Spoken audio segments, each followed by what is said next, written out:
Hola, ¿qué tal, amada familia? Qué gusto poderles saludar hoy en esta reunión de hogar. Qué gusto que hoy está aquí con nosotros. Todo este mes de agosto estaremos hablando acerca de entrando en la presencia de Dios. Y si tú tienes ahí a alguien a un lado, a alguien cerca, le puedes decir, pon mucha atención porque Dios hoy nos va a hablar. Y tal vez si tú estás viendo este video, tú solo dile al Señor: Señor, yo sé que tú me vas a hablar en este día. ¿Y qué les parece si comenzamos rápidamente con una oración y ponemos este tiempo en las manos de Dios y le decimos: Padre, te damos gracias porque podemos escuchar tu palabra, Señor. Padre, porque hoy podemos, Señor, escuchar tu voz y sin ser perseguidos, Señor, sin, Padre, sufrir, Padre, por escuchar tu palabra, Señor, y estamos agradecidos. Te pedimos que tu palabra caiga en buena tierra y que lleves, Señor, mucho fruto. Te pedimos, Señor, que no regrese a ti vacía, sino cumple el propósito por el cual hoy tú nos hablas. En el nombre poderoso de Jesús, amén. Pues bueno, hoy quiero hablarles acerca de este tema de los 3 niveles de la presencia de Dios. Y a lo mejor tú puedes decir: 3 niveles de la presencia de Dios, ¿ahora qué se comió? Bueno, yo he encontrado estos 3 niveles de la presencia de Dios y quiero comenzar con el primer nivel, que es la omnipresencia de Dios. ¿Qué es la omnipresencia? Dios está en todo lugar, en todo momento. Y esto se lo comento porque hace algún tiempo tuve la oportunidad de platicar con una persona y decía: Dios está en los árboles, Dios está en el aire, Dios está en todo lugar y no necesito un lugar para congregarme. Ahora, ese era su argumento como un pretexto de no ir a buscar a Dios cuando Dios dice: no te dejes de congregar, como algunos tienen por costumbre. Eso es lo que la Biblia nos enseña: no dejarnos de congregar, no dejarnos de reunirnos. Pero quiero decirte y hacerte esta pregunta, y la misma se le he hecho a varias personas: ¿Dios está en un bar? ¿Dios está en un bar? ¿Dios puede estar a lo mejor en una cantina? ¿Dios podría estar a lo mejor en un tugurio? Ahora, yo les hago todas estas preguntas y a lo mejor si tú tienes tu encargado de reunión de hogar ahí contigo, le puedes preguntar: ¿Dios está en estos lugares? Y quiero que veamos la respuesta de esta pregunta en la Biblia. ¿Qué es lo que dice la Biblia de esta pregunta? Y vamos rápidamente al libro de Jeremías, capítulo 23, versículo 23 y versículo 24.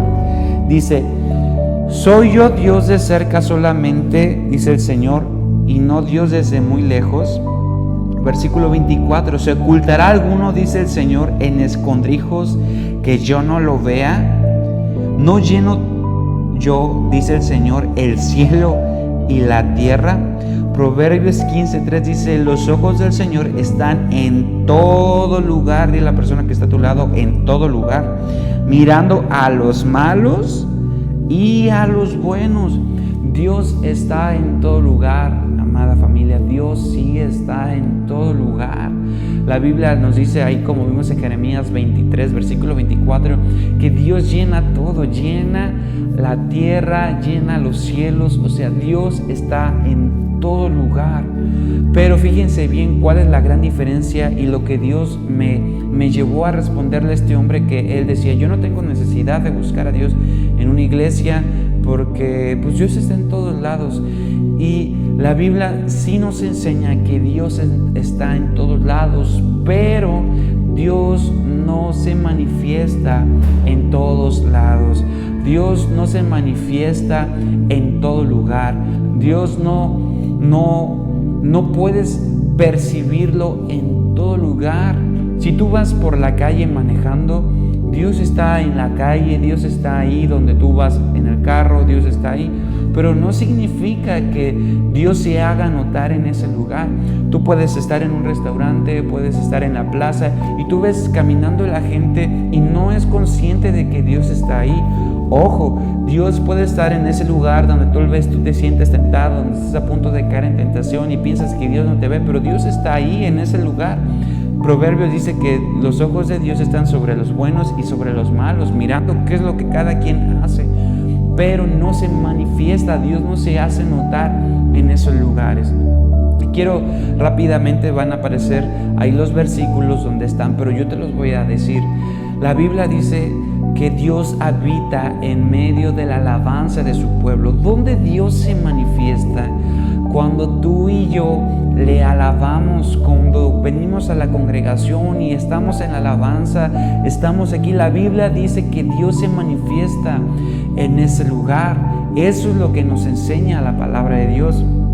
La Biblia dice cuán bueno y delicioso es habitar los hermanos unánimes juntos en armonía, porque entonces Dios ahí envía bendición y vida eterna. La bendición, su presencia está cuando tú y yo estamos juntos con otras personas buscándole. La Biblia dice que donde dos o más se congregan para invocar su santo nombre, Él está en medio de ellos. Por eso es lo que te digo, en una cantina la gente no va a buscar a Dios, la gente va a tomar, va a embriagarse, va a, de alguna manera ellos quieren muchos quitar sus penas, simplemente van por adicción. En una plaza comercial la gente no va a buscar a Dios, la gente va a hacer compras, la gente va al cine, la gente va a todo aquello que a lo mejor le pudiese llamar la atención, a desestresarse. Y Dios se puede manifestar en una cantina, sí. Dios se puede manifestar en la plaza, sí. Pero son hechos muy específicos cuando Dios quiere tratar con la vida de una persona. Y que es aquí que respondo a la siguiente pregunta: ¿por qué Dios se manifiesta? ¿Para qué Dios lo hace? Ya vimos cómo lo hace cuando tú y yo nos reunimos, cuando cerramos nuestra puerta en nuestro cuarto y oramos para estar con Él. Ahí es donde Dios se manifiesta, donde Dios se hace notar. Por eso puedes ver a alguna persona en la iglesia que de repente algunos lloran, algunos levantan sus manos, y la gente a veces que viene por primera vez dice: estos están locos. Pero no, es que ellos están sintiendo cómo Dios se manifiesta en sus vidas. Y lo mismo le sucedió a Moisés. ¿Recuerdas tú que Moisés lo criaron los egipcios? Vivió durante 40 años en lo mejor de toda la tierra, vivió en lo mejor que había, tenía carros, tenía carruaje, ¿no?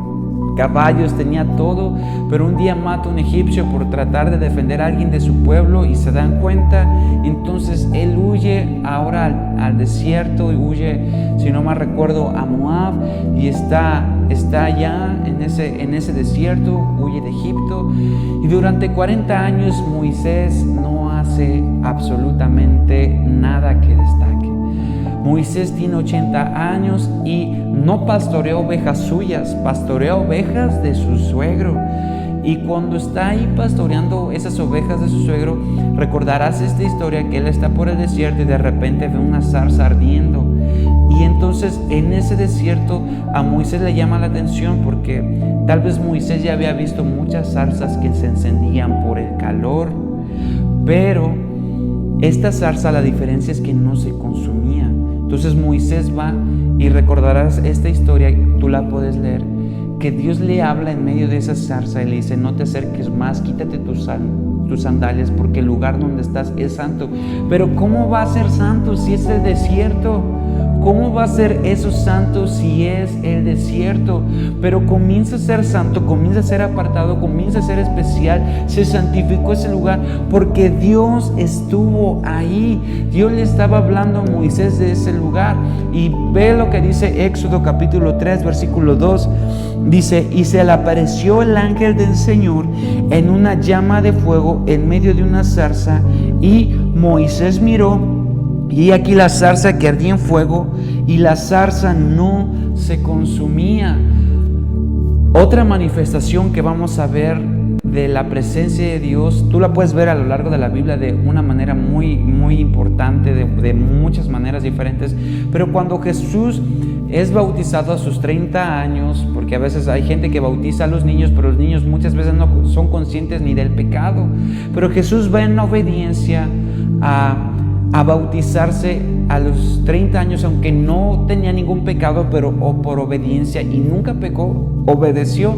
Y cuando Él sale de las aguas, recordarás esta historia, que el Espíritu Santo desciende sobre Él en forma de una paloma. Esto viene en Lucas capítulo 3, versículo 22 dice: y descendió el Espíritu Santo sobre él en forma corporal como paloma, y vino una voz del cielo que decía: tú eres mi Hijo amado, en ti tengo complacencia. Otra manifestación que podemos buscar de la presencia de Dios, que es diferente, en Hechos capítulo 2, el Espíritu Santo viene sobre la vida de los discípulos de Jesús, sobre los apóstoles.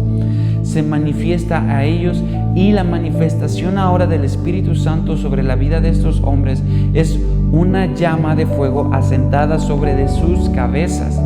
Ahora, el Espíritu Santo, ya lo hemos dicho, no es una paloma, no es fuego, es una persona, es Dios mismo, y se manifiesta en nuestras vidas. Recordarás las clases pasadas que vimos en los meses pasados acerca del Espíritu Santo, cómo el Espíritu Santo es una persona, cómo Él se manifiesta de muchas maneras, y a quien tenemos aquí en la tierra es al Espíritu Santo, porque Jesús está a la diestra del Padre intercediendo por nosotros. Ahora, ¿para qué Dios se manifestó en la vida de diferentes personas a lo largo de la Biblia, a lo largo de la historia? La manifestación de Dios es para transformar nuestras vidas. Dile a la persona que está a tu lado: es para transformar nuestras vidas.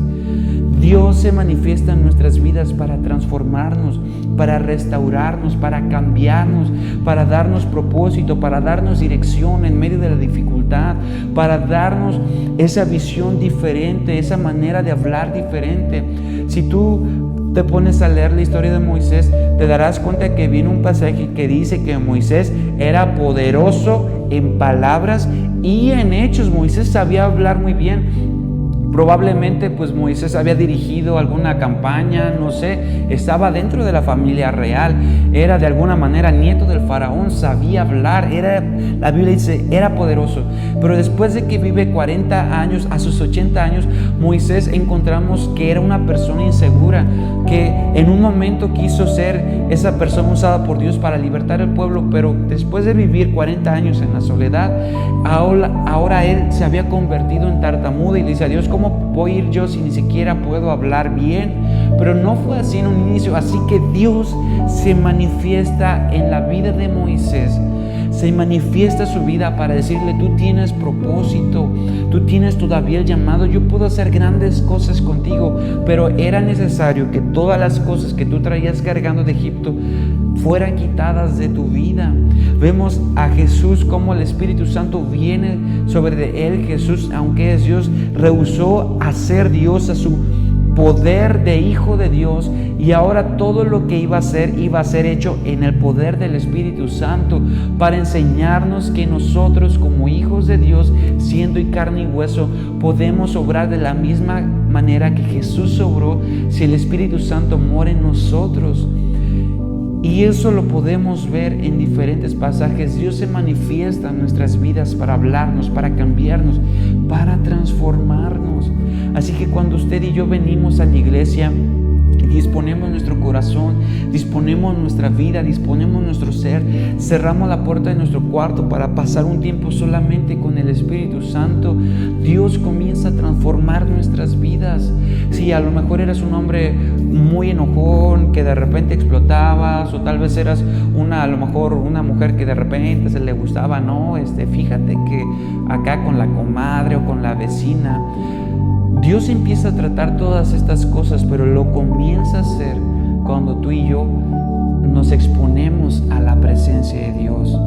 Es por eso que este mes se llama Entrando a la Presencia de Dios, porque si bien Dios está en todo lugar, no se manifiesta en todo lugar.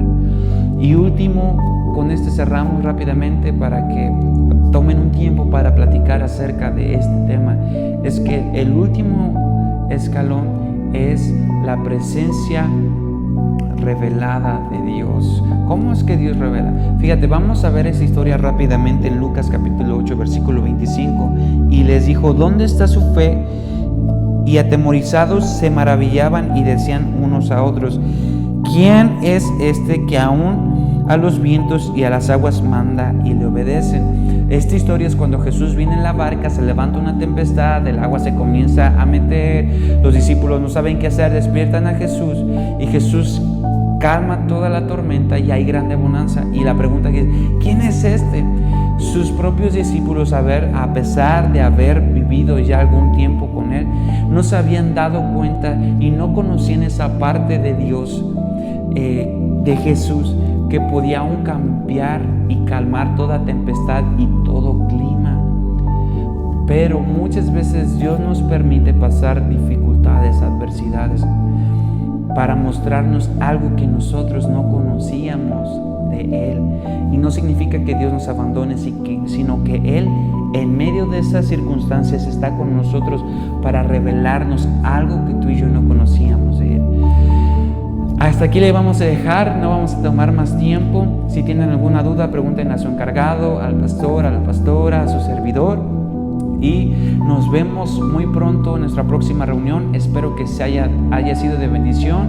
Y si tienes dudas, anótalas, porque creo que Dios va a estar disipando tus dudas cuando tú le preguntes, cuando leas la Biblia, cuando le busques en oración. Bendiciones, amada familia.